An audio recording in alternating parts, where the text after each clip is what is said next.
Okay, this video is about project finance, and it's not one of my modeling videos. I use some modeling in here.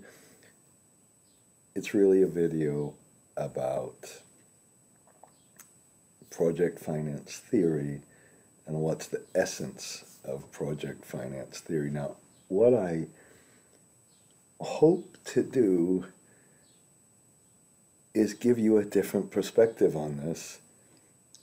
And some people might have taken a project finance course sometime in their in university, but very often when I ask that question, people say no. And even if you have, I hope I'm not arrogant when I have some critiques about what other people do. I'm going to do something a little different right now. Now, the reason project finance is so important for me is this enormous amount of money that is needed to deal with whatever you call it. And I know there are debates about all of this. How does the transition actually work? Or every time we come up with a new form of energy, does it just compound on the other, and do we never reduce energy? And all this stuff. Okay, what I'm so impressed with and what I'm so lucky about in my life is I get to meet all of these fantastic young people who are actually trying to do something. They're trying to finance a battery. They're trying to finance a solar project. They're trying to study whether a hydrogen project can be feasible. It's really kind of, for me, refreshing. Now, I'm going to do something a little bit different. I'm going to tell you about my hang-ups. Here is my brother, who's a PhD. Here is Walter, my uncle, who's, if you go to Wikipedia, you can see he's done all kind of famous things. My father was a professor at a university. And who am I? I'm some little schmuck who's never really taught at a university. I've never got a PhD. I do have sisters also who have some kind of, psychiatric degree, who are convinced I'm a complete, I've got something seriously wrong with my brain. But here's what I'm going to say. After all of these years, after going around the world, and in the last year I got to discuss things with people in Canada, go to Indonesia, go to Togo in Africa, Rwanda, meet people, India, Malaysia, Pakistan, Middle East, Saudi Arabia, France, UK.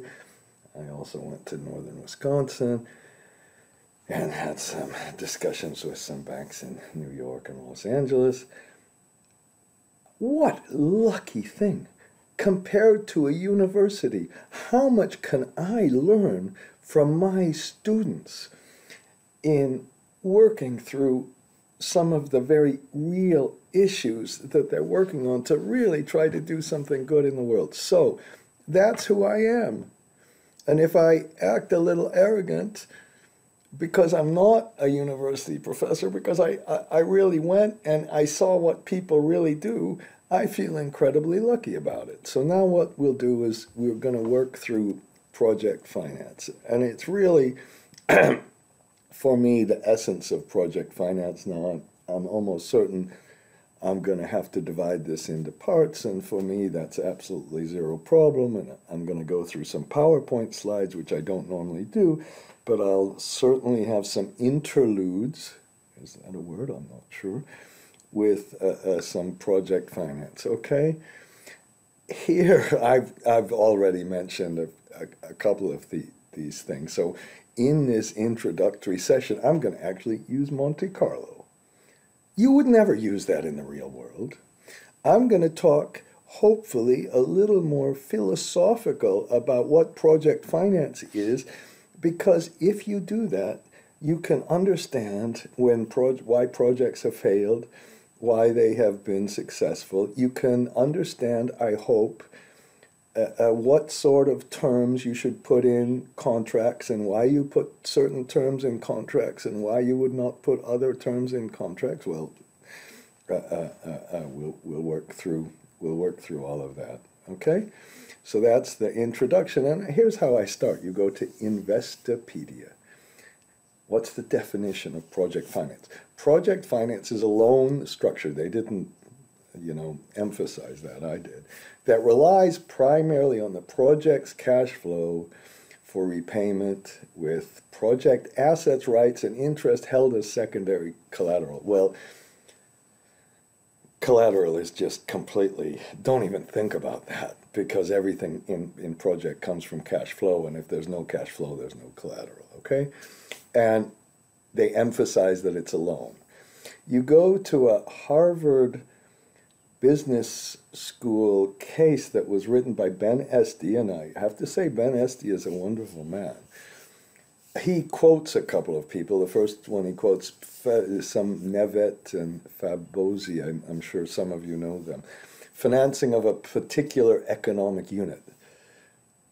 Why you can't call that a capital investment, I don't know.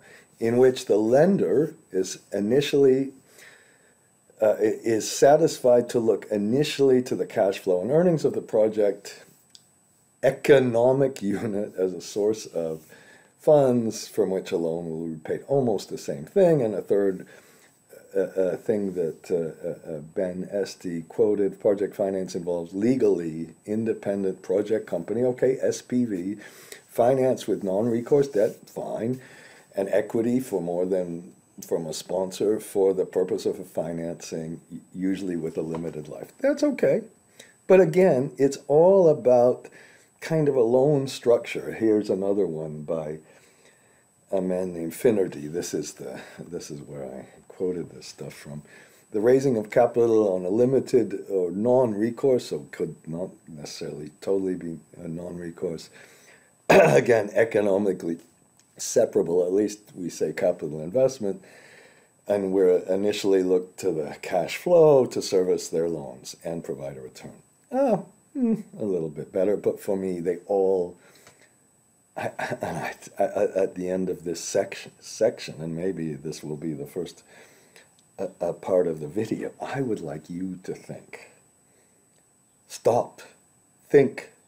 What would be a better definition that really gets to the essence of project finance? And for me, here are some things why I believe, and I've also got an associated book with this that I've mentioned a few times, and I'll point to that. All of this stuff, well, economic unit, it's just a capital investment. How you can separate capital investments, a whole lot of them you could do. I got kicked out of the house this morning, so I went to Dunkin' Donuts in a little shop because I can't find a good chair anywhere else where I can have a coffee around where I live. It's very, very, very sad. Okay, and I can't even walk there. I'm not going to get into all of that. All I want is a good chair and a cup of coffee. That's all you really need, maybe, sometimes in your life when you get old like me. That Dunkin' Donuts could be an economically separable capital investment. Probably is. It could be, that's a capital investment, and then it's going to have some revenues and operating costs as it goes along. Okay? Whatever. That was a little silly digression that I probably shouldn't have said anything. But all of these imply that project finance is a form of debt. And here is what I get so worried about with these definitions. If you just call project finance a form of debt, and then apply all your other corporate finance principles, WACC, beta, cost of debt, unleveraging the beta, normal distribution of returns, risk that really kind of doesn't change, it misses so much. It misses so much. And I believe you'll overestimate the cost of capital. And when you do overestimate the cost of capital, I'm going to make a separate video about this. I'm going to try to make a few more videos this month, by the way. You will do something really bad for the world by overestimating the cost of capital. Those climate change investments, which are all capital intensive, I've said that before, they're not fuel intensive. You can go and think, I still ask people what's more capital intensive, a refinery or solar plant. They always say refinery, which is totally wrong. It's all about capital, not about fuel in investments that are going to combat climate change. And the true essence of project finance is about getting an attractive cost of capital. Okay, and here's what I think should be in the definition of project finance. Without project finance, project finance defines the economic viability of an investment. Without project finance, you're not going to do the investment. And project finance can be used to get around all of the horrible, and I'm sorry I'm saying that, and if you're angry with me and think all you've learned in business school is bad, but all these horrible terminal values, betas, WACs, all of this stuff that just messes up valuation. The project finance, we can't project finance any investment, clearly. We can only finance investments that have really manageable risk over a very long-term period. None of this was in that original definition. In project finance, it's just not a form of debt. The debt is structured, and there are all sorts of different structures of the debt, and that's one of the subsequent videos I'm making. There are all sorts of different types of project which have manageable risks over a long period of time. Yes, they have volatility, but then the volatility comes back and it mean reverts a little bit. That's what we're going to show you. Those are the kind of investments we can project finance. Okay, and project finance certainly does not have anything like uniforms, upsides and downsides for equity investors, and it certainly does not have anything like some kind of symmetric normal distribution, or even just symmetric distribution. So this, when you understand these kind of things, that's not our definition yet. When you understand these kind of things, then you can see, oh, project finance is really cool. Maybe they should teach it in university. Maybe they should even throw away corporate finance, and maybe they should make sure that you learn real, true project finance as a foundation for anything we're doing. That's my real theme, and now I don't want to give myself a heart attack. I think I'm going to get one. So you've got to think about a project finance. Now, the first thing I do, which is kind of silly, I pick two people and say one person makes a beautiful we're talking about making some kind of investment. One person makes some fantastic PowerPoint presentation, talks about volatility, talks about the risks, talks about the benefits, puts a DCF model in there. Beautiful presentation. The other person makes this presentation to the chairman of the company.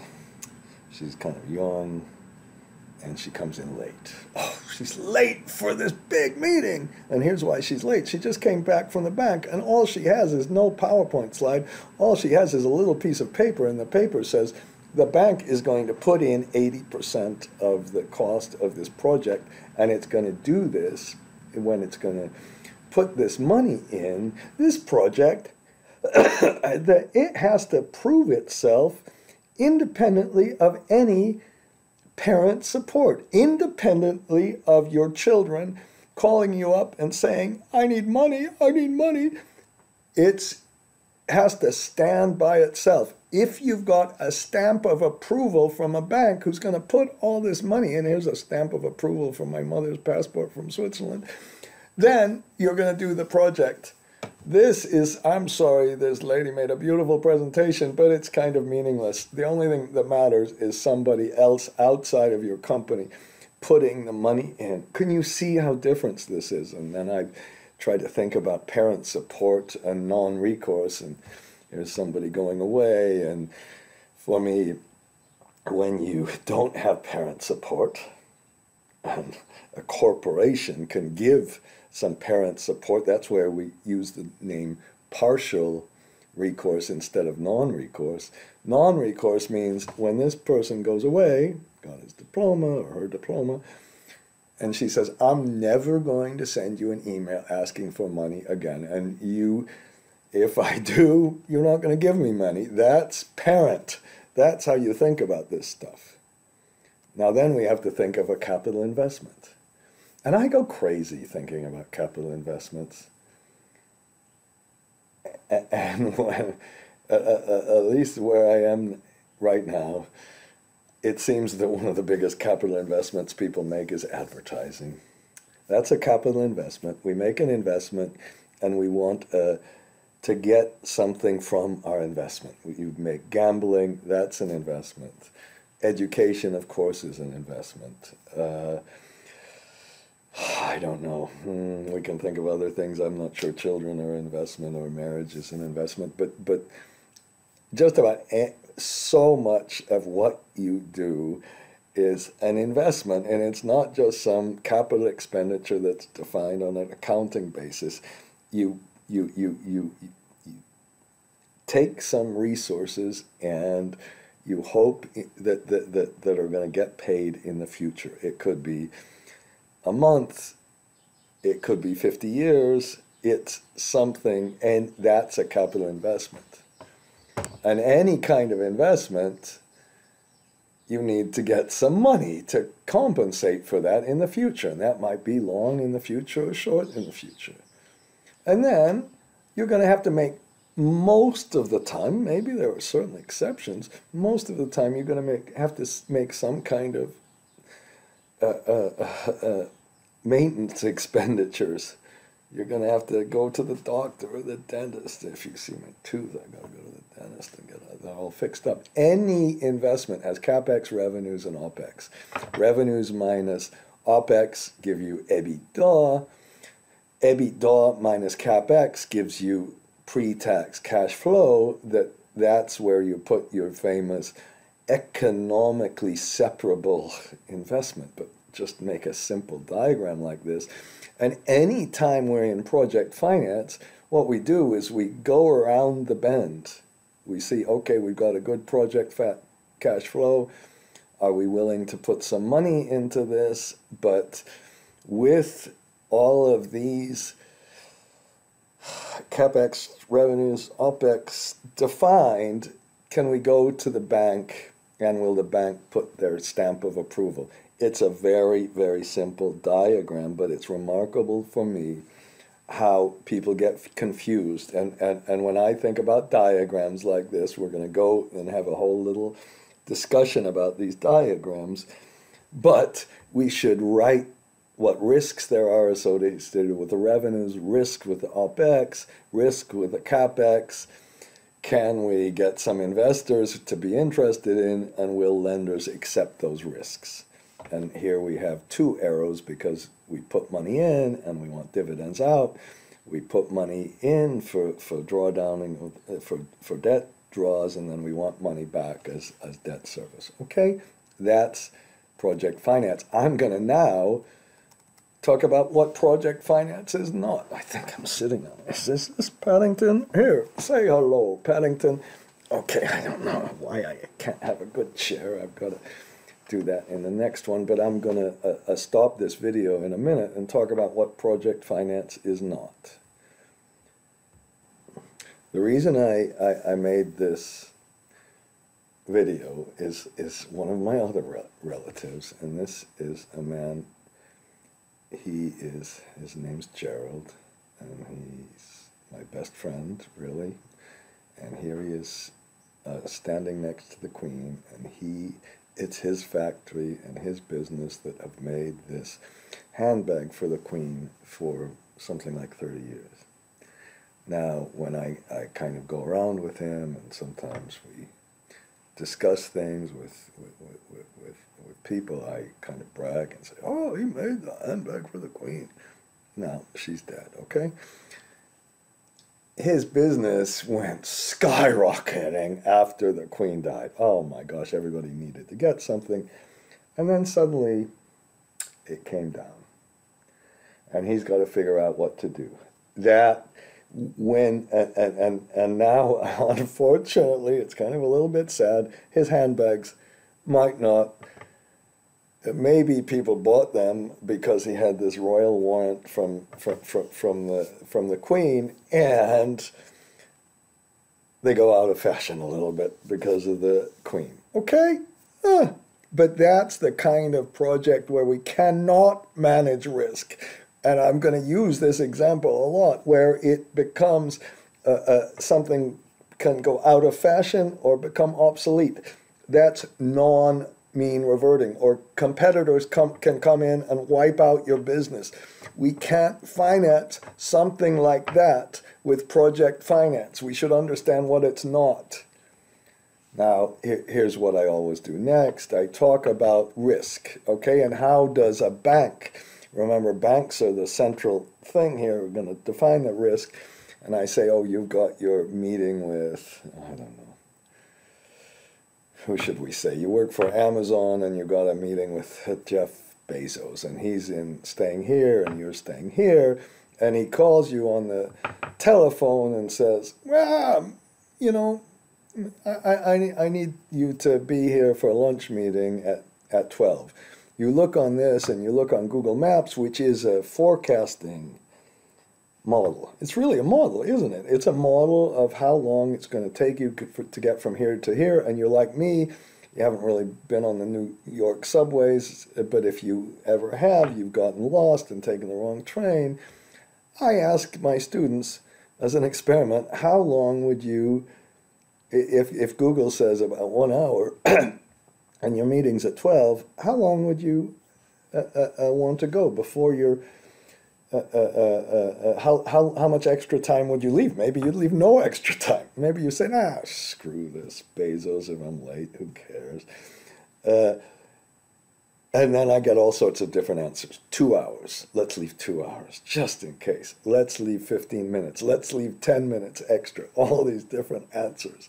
And of course, the first time you do it, it's very different than if you've done it 10 times.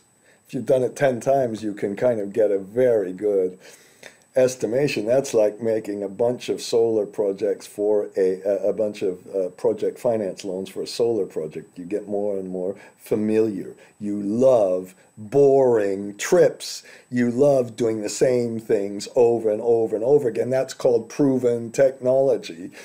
And how do we set this famous DSCR is kind of the question. Now, when we go through the DSCR, it's the cash flow you have at the top divided by the debt service. This could be our 1 hour, and this could be the cash flow we need in order to get our buffer. So maybe if this is, okay, let's make this 100. If you have 200, the DSCR would be 2. If the DSCR is 2, well, how much can this cash flow go down and we still pay debt service? Or let's make it 1.5. Let's make 150 and 100. And I used to say, oh, 150 to 100, that means 50%. Well, it doesn't. Because if the cash flow goes down by 50, we don't divide it by the debt service. We divide it by our estimate of the cash flow, which was 150. So 50 divided by 150 is whatever that is. I should compute it, but it's whatever, somewhere 25, 30%, 33%, something. Okay, and so the DSCR is a break-even risk a risk factor. Now, the other thing, which I go through so many times, and if you've ever watched a video of mine, I'm sorry about this. At least I don't have advertising in my videos because I have no clue, and I'm an old man, and I don't want to waste my time, frankly, doing that. And I don't want to waste your time by, give me a like and whatever. Oh, fuck. Sorry. This formula, the debt outstanding that's the maximum debt you ever have outstanding right when this project is finished, the commercial operation date, is the present value of the of this debt service at the interest rate. You know these kind of formulas, you can do anything. And then there are these other formulas which are totally related to the DSCR, which just take the NPV of this, and we divide it by the NPV of the debt service, but I just said that's the debt outstanding. So this PLCR, you can do the same kind of break-even analysis and see how low can the cash flow go over its entire life, and we still pay it off. This is almost like a default. The DSCR measures a period-by-period default. So if the DSCR gets below 1 in one single period, you can kind of say we have a default. There are a lot of other things to do that we'll get into. This LLCR is about the same thing, except we just do it over the debt life, not the entire project life. And we say, can we repay all of our debt over its scheduled life? We might have to restructure, we might have to change things around, but that's what project finance is all about. It's structuring the debt. Okay, and this is, you can go backwards. You can say if the debt service coverage ratio is 1.25, that means we've got a 20% buffer. We can be late by 20%, whatever, 20% of an hour, if we want to do it like that with our other example. Okay, now, back to my uncle. Back to this mean reverting and not mean reverting. You know, here's one of the problems. Project finance has evolved. Project finance has all sorts of things. And when we think about risk, and this is what's so nice, yeah, I have tried to say, somebody tell me about business risk. And one of the things, well, you go to business school and they say the only risk that matters is beta. It's the, we need to show you later on, I think I showed you with a video about solar power, that there's one thing about standard deviations, is that if you have a bunch of independent variables, you can reduce the volatility, the deviation in your cash flow. So this beta comes about, well, there are certain things that are independent, and there are certain things that move along with the market, like if the economy goes into recession and all that. So their definition of risk is that is beta. You go to Standard and Poor's and you read up about risks, and oh gosh, they really try to do it, but it's nothing. And why can't they just say risks that are there are certain things about risk.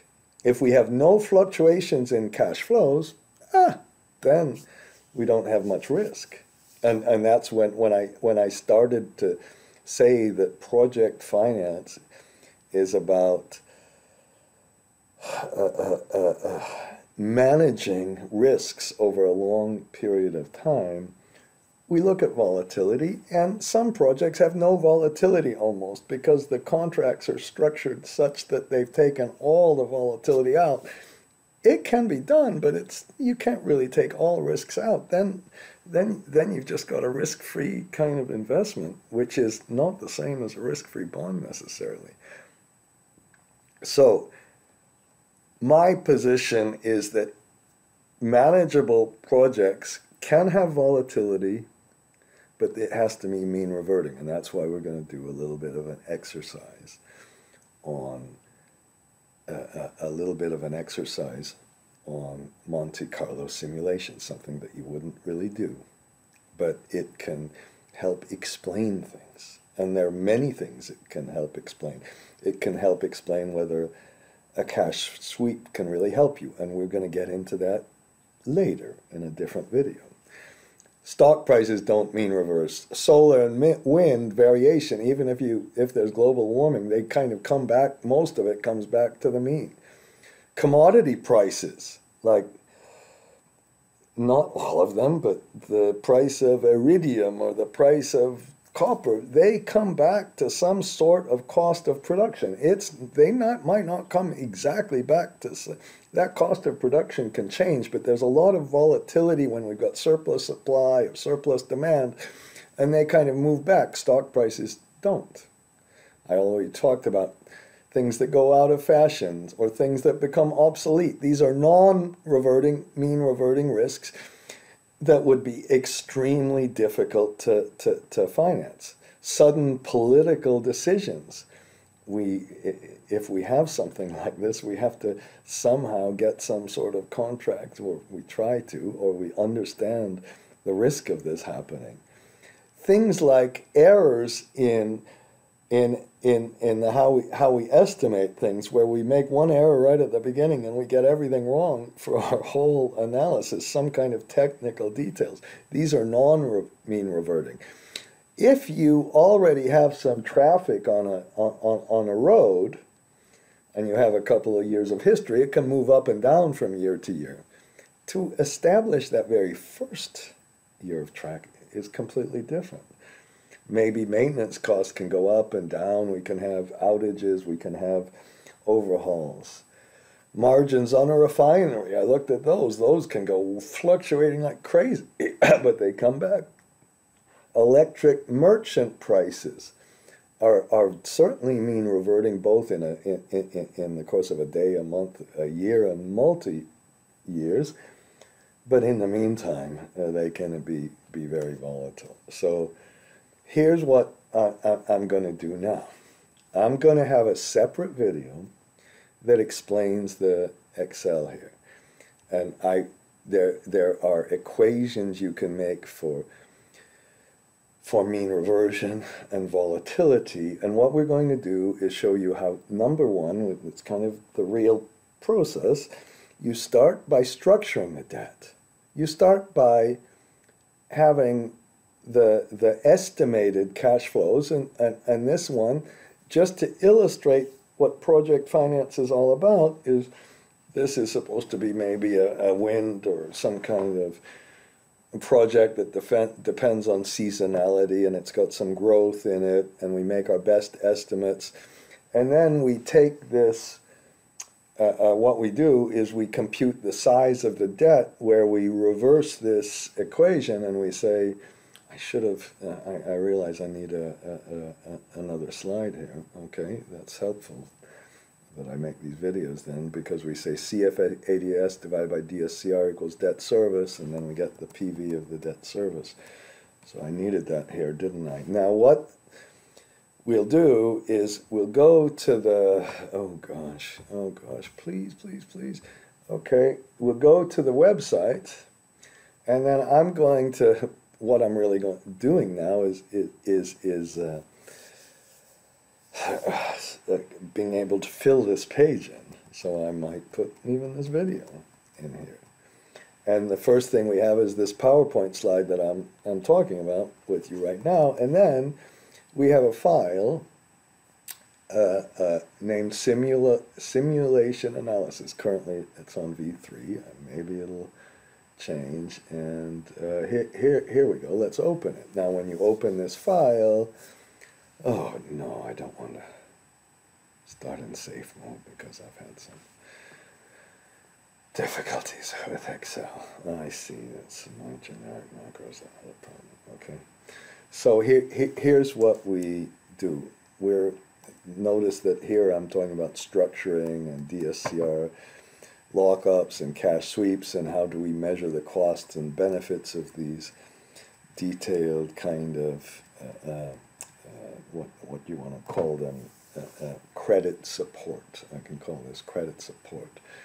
And the way this works is I have some base kind of CF-ADS graphs are kind of here, a growth rate, and then a little bit of seasonality, cash flow after seasonality, and I get some 6% IR, who cares, whatever. And then we have a debt that we're putting, those banks are putting debt against it, 25 years, I use a 1.5 times DSCR, and we get our debt service, and this is fixed. This is the debt service, it goes up and down, and it's fixed. Okay, and we put even a little, whatever that is, insert a sparkline, okay? And so I'm not going to go through the formulas. In another one, I'm going to show you how to do this. That's our structuring, and then we move down to simulation. And you start with a random number, R-A-N-D, and then you can pull that random number from a normal distribution, from a standard normal distribution, and multiply this by a volatility. And so let's put a very low volatility in here. And I better change the calculation options to automatic, okay? And we're going to put a really, how about just a 5% volatility? And here, now you can see where I'm going. If we only have 5% volatility, what will be the required DSCR that we need to suffice this? And now if you suffice this, what a horrible, gosh. What will be the required DSCR that will allow us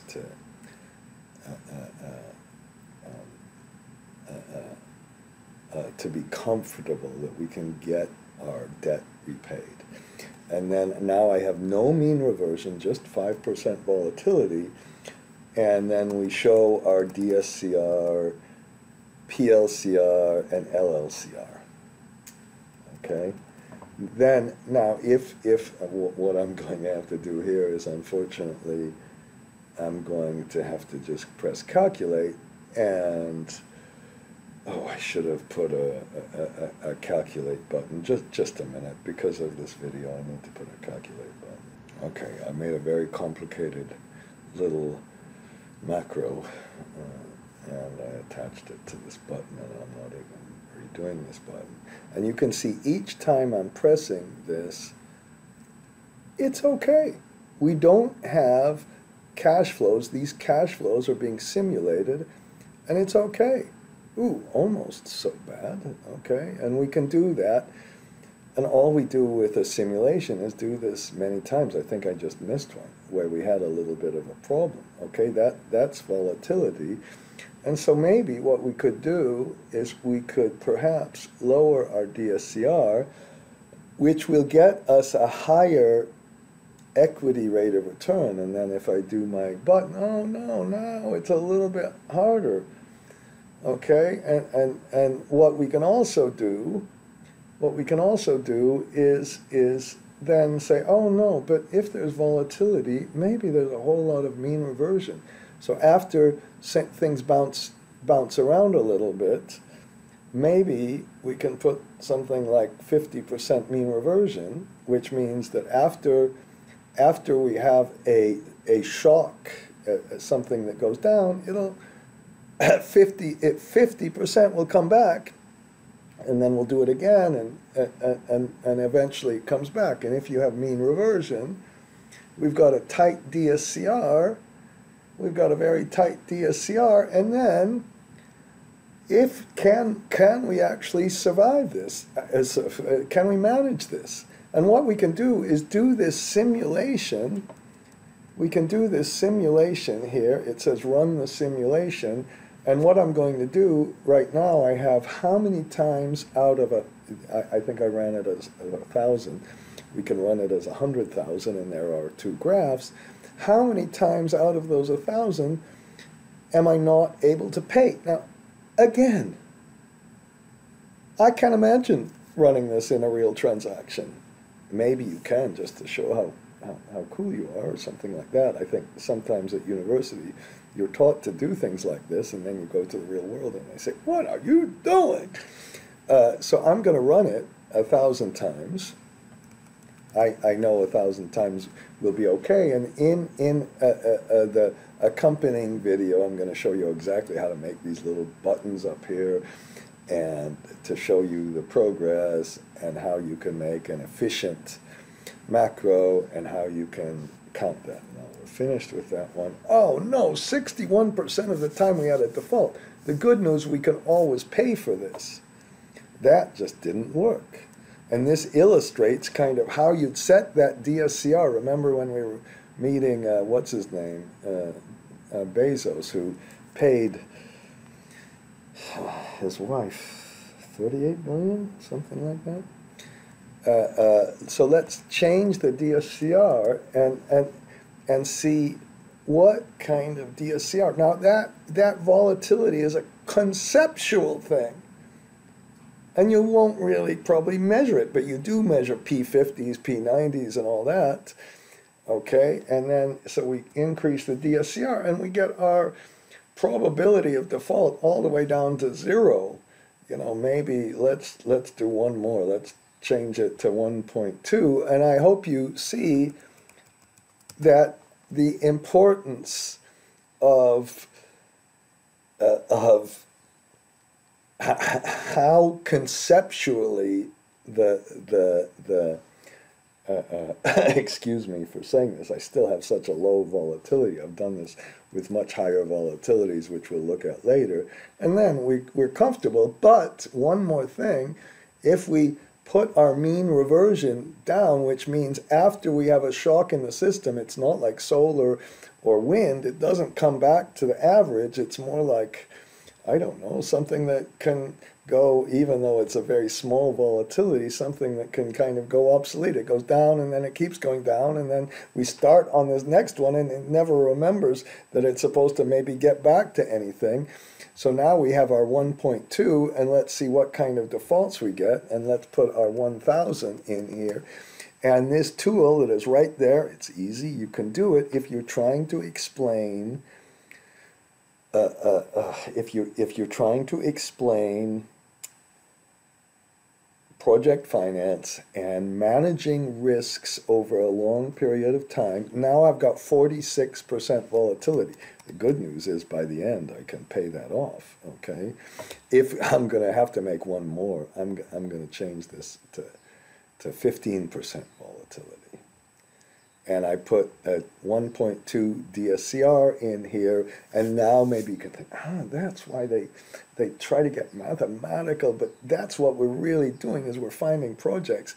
One more thing, I just have to do this because it's kind of fun to do it. I find it kind of addictive. So in a class I'll ask her, okay, you put in some volatility, tell me a DSCR that will work given the mean reversion and the volatility, and very often it just simply doesn't work. If you don't have mean reverting cash flows, we've got a 25% probability that we won't be able to pay the loan off over its entire life. So I hope you're interested in seeing how this really works in the little macros that run the thing, okay? But let's go back to our discussion. Okay, and there's our discussion. I do have a little bit of illustration of 3 cases that it's supposed to illustrate the DSCR, PLCR, and LLCR. If you don't have sculpting is such an integral part of project finance, not because of the word sculpting, not because of that, but because debt is structured around the risks and the cash flow patterns of the project. Okay, and in this case, we have a flat repayment, which means our debt service goes down because the interest goes down. That means we have a higher DSCR here than here. We take the minimum DSCR. That's the DSCR versus the in this case, the LLCR paying you take the red line versus the blue line. And I've said this too much, and if you've ever watched one of my videos, I've always made a graph like this, and I keep on saying that this is the only graph that matters. You notice that we looked at that from the other perspectives too. If you have sculpting and the debt is designed so that the cash flow and the debt service match, then the DSCR is the same over the life of the project. The DSCR is the same, and the LLCR and the DSCR are exactly the same thing. Exactly the same thing. But the project life coverage takes account of this stuff at the end, which is an additional safety margin, an additional safety buffer, and the PLCR will be greater than the LLCR. And then the final one is where they're all the same and you don't have any tail here. This thing is called a tail. So now we understand some of the groups, okay? And you were supposed to do the exercise. And before we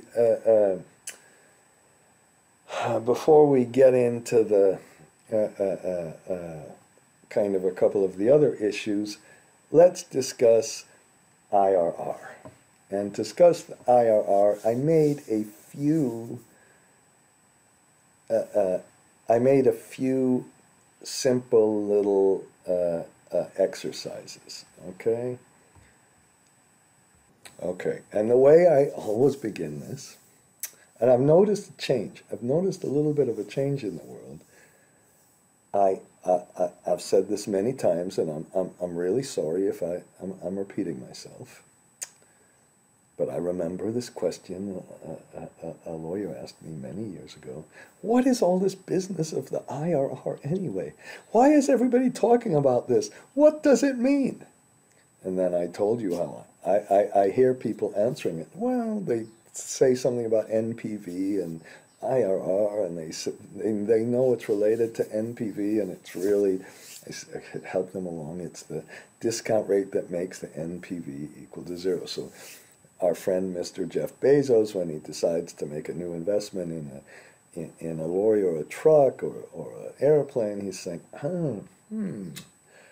what's the discount rate that could make the NPV equal to zero? And if I compute that famous discount rate that's above a certain level, then it's a good investment. And it's kind of like the NPV rule, and it's the most disgusting definition and horrible. It doesn't get, again, at all the essence. So what I did here is in here I made some very, very simple illustrations, okay?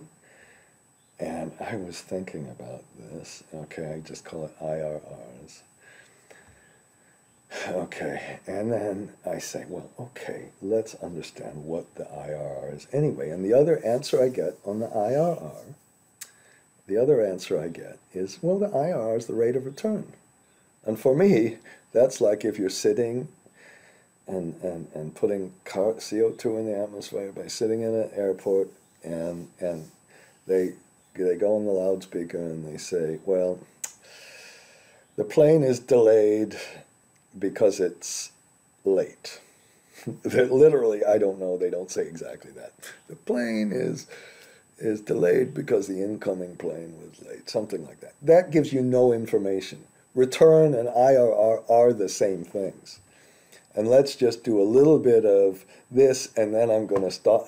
I'm going to have to stop the video and come back. Okay?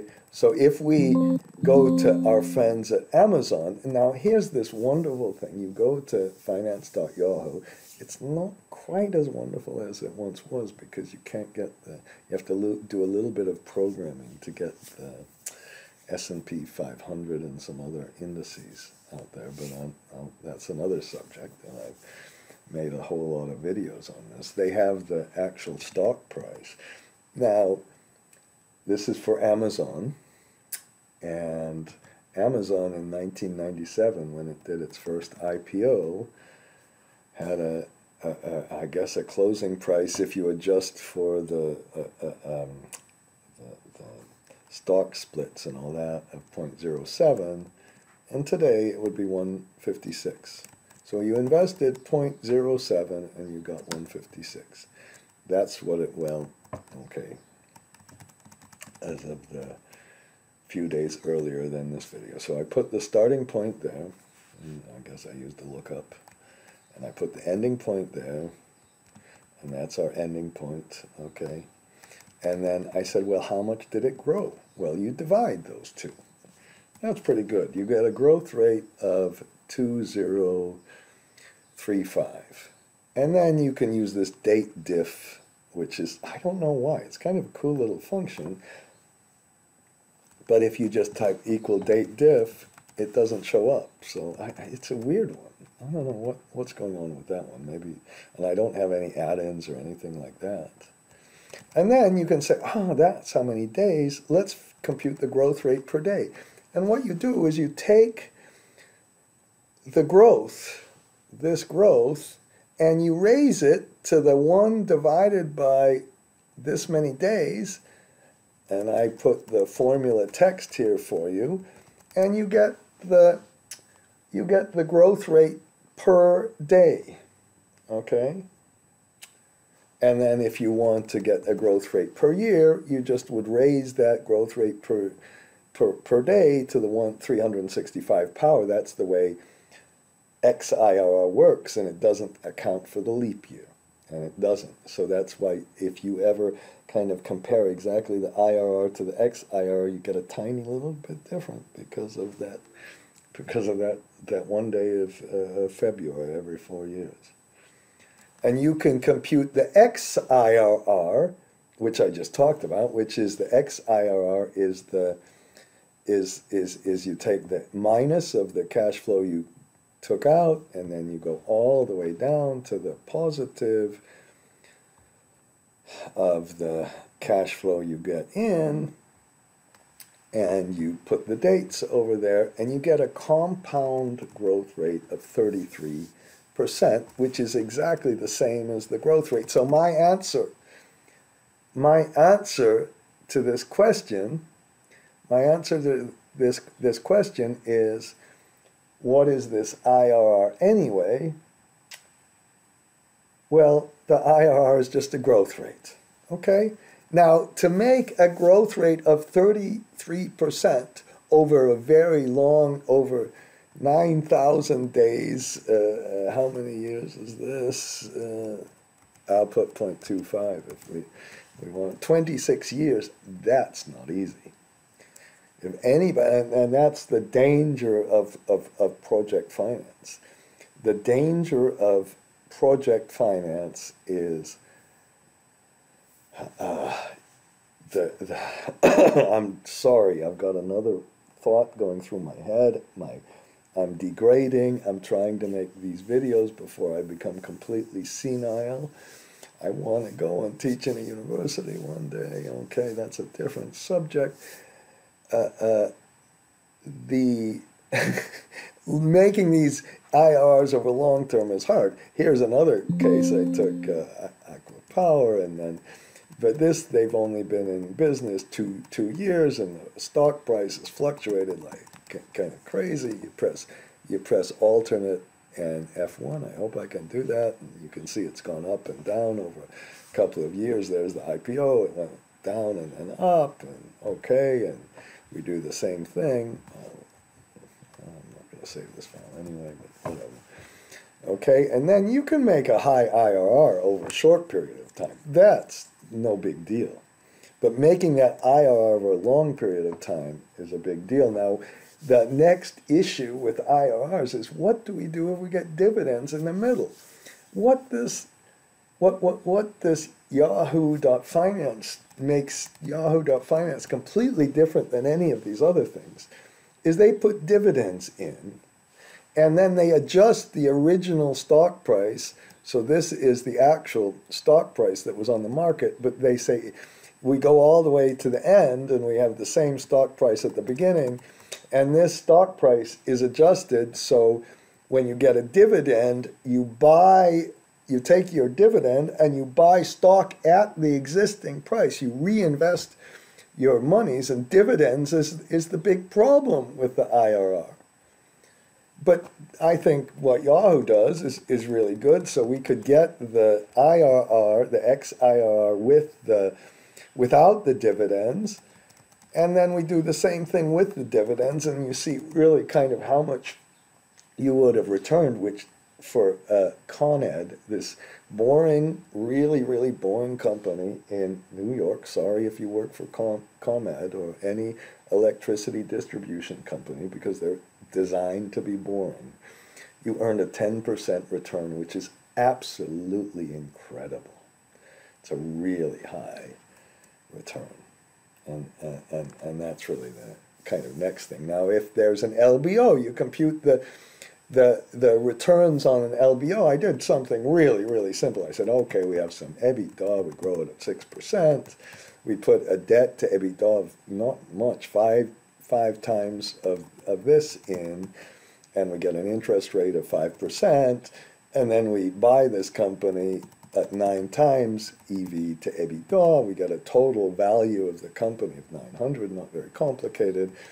We get debt of 5 times the EBITDA, and then we make a little balance, and we make a little cash flow sweep, which says, okay, let's look up at the opening balance, and we'll repay, take all our cash flow that grows at 6% and repay it.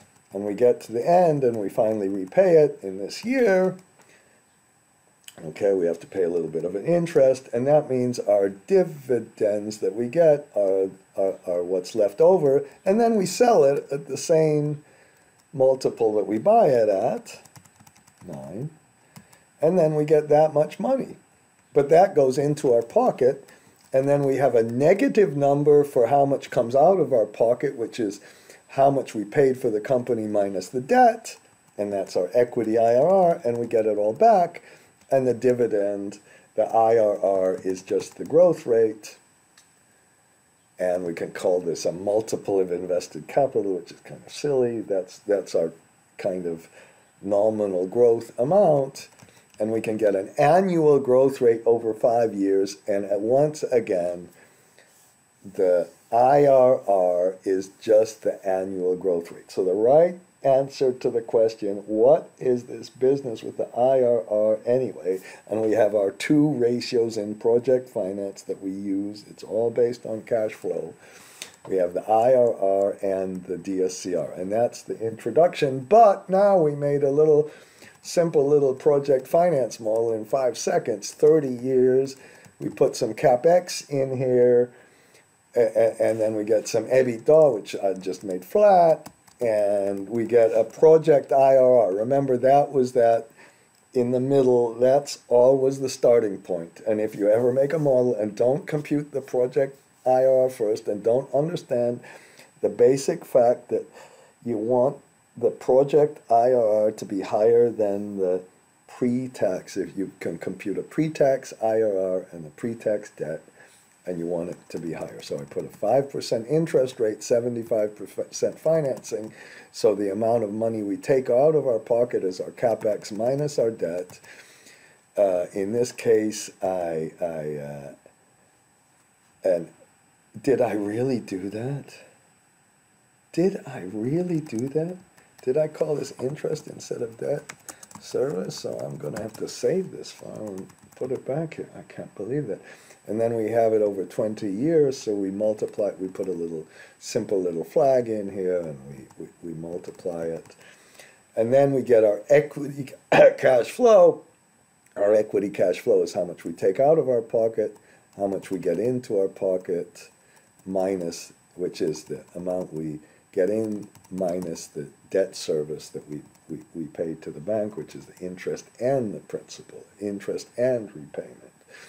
And now you've got all the basic things. But then what we do is we set up a simple little account. It's a funny little account. We say, okay, here's the opening cash we have, and then we get some dividends. These are the dividends. Oh my gosh, okay. So I'll press Shift Control 1. Maybe I don't have generic macros open. Okay, and that's the amount of dividends we get. And then we get 21 in the bank. We take the 21 in the bank, but we multiply that by this equity IRR. This equity IRR was just our simple little IRR. We take this equity IRR and we assume we can find another exactly the same sort of project and make exactly the same sort of equity return on another project. That's like reinvesting the dividends. But this time, you don't really reinvest them. You just make this kind of assumption, and you don't know if you're really going to get this kind of money. And so you keep doing that, and you keep getting these dividends each time, but then this reinvestment income goes up, and eventually the reinvestment income is more than the dividends themselves. This is when we repaid the debt here. Look at how much more reinvestment income we get than the dividends. So it's a big assumption. It's an enormous assumption. And then you take the very last value you get all the way here, and you've proven what the IRR really is, and you've proven what everybody kind of knows almost, is that when we talk about project finance, that's the end, and then our growth rate is how much we have at the end divided by how much we put in. I have to put a negative. We grow it over 30 years, and our growth rate is our compound, here it is, our compound growth rate, our compound growth rate over the period. And it's just a growth rate again, but this time we have to put a gigantic asterisk in here. And we have to say, we're assuming that we can find another investment. And if you think, oh, I'm going to be so cool, I'm going to compute the MIRR, that you're an idiot. Sorry. Complete idiot. Because then, okay, if I put 3% in here as our growth rate, then the IRR just becomes close to our growth rate. If I make the growth rate 0%, we get lower. If I make the growth rate 10%, we get higher. So our IRR becomes almost totally a function of the reinvestment assumption, which is crazy, which is just crazy. And it almost works backwards, because if you have a higher reinvestment rate, you might think the project's more risky somehow. And that does not solve our problem. There are other things like computing IRRs over different holding periods, like computing the value of the company and taking that value of a company and seeing what kind of growth rate you can realize if you hypothetically or actually sell the company. And that's what we'll get into in some of the subsequent kind of things. And then so now there's Mr. Bezos, and with his IRR of 30%, he's the richest. Well, he was now. Ooh, Elon Musk. I didn't want to use Elon Musk anymore.